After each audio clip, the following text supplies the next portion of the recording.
I'm in Minneapolis. I'm pretty sure I just stumbled over a Ponzi scheme. Call me back. Here's my number. That's the message Ty Schlobohm says he left for the Securities and Exchange Commission in 2009 when he blew the whistle on a more than $190 million Ponzi scheme. So who called you back? No one, initially. Situations like this beg the question, who's following up on whistleblower tips? We're receiving a significant increase in high-quality tips. Wall Street reform granted the SEC a much bigger badge to police the multi-trillion-dollar financial industry, mandating the creation of a whistleblower unit.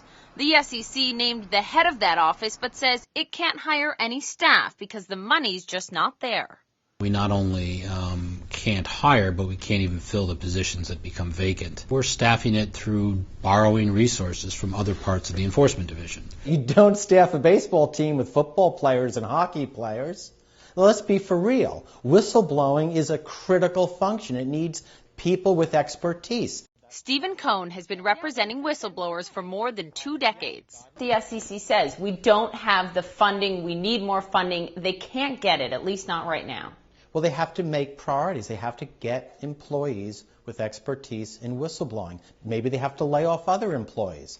The SEC's history on dealing with workers and whistleblowers is atrocious. Do you think there will still be a hole where you're saying, look, we need the funds to bring in the right people to fill these holes?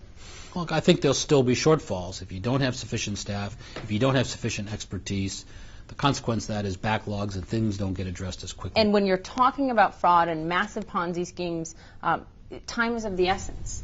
That's true. That's absolutely right. We've learned that lesson. Remember Madoff? It was the SEC that failed to follow up on numerous tips about the Madoff fraud over 16 years, including multiple warnings from now famous whistleblower Harry Markopolos. About my repeated and detailed warnings to the SEC. They should have been able to shut him down right then and there. Under financial reform, the SEC is supposed to get more money, $1.3 billion in 2011. But Congress hasn't signed off on it, and some Republicans are even calling for cuts to the existing budget.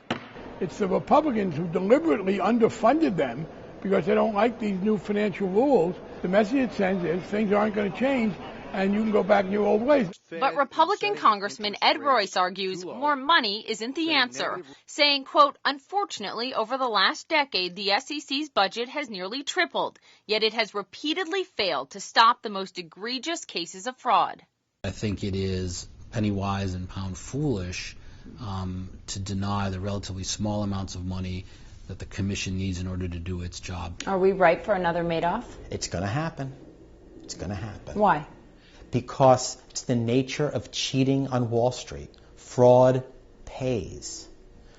Liars can make money. It's only if the liars and cheaters can be detected are the investors going to be safe. As for Ty Schlobohm, he says the SEC just recently reached out to him after filing a civil suit in the fraud he warned them about.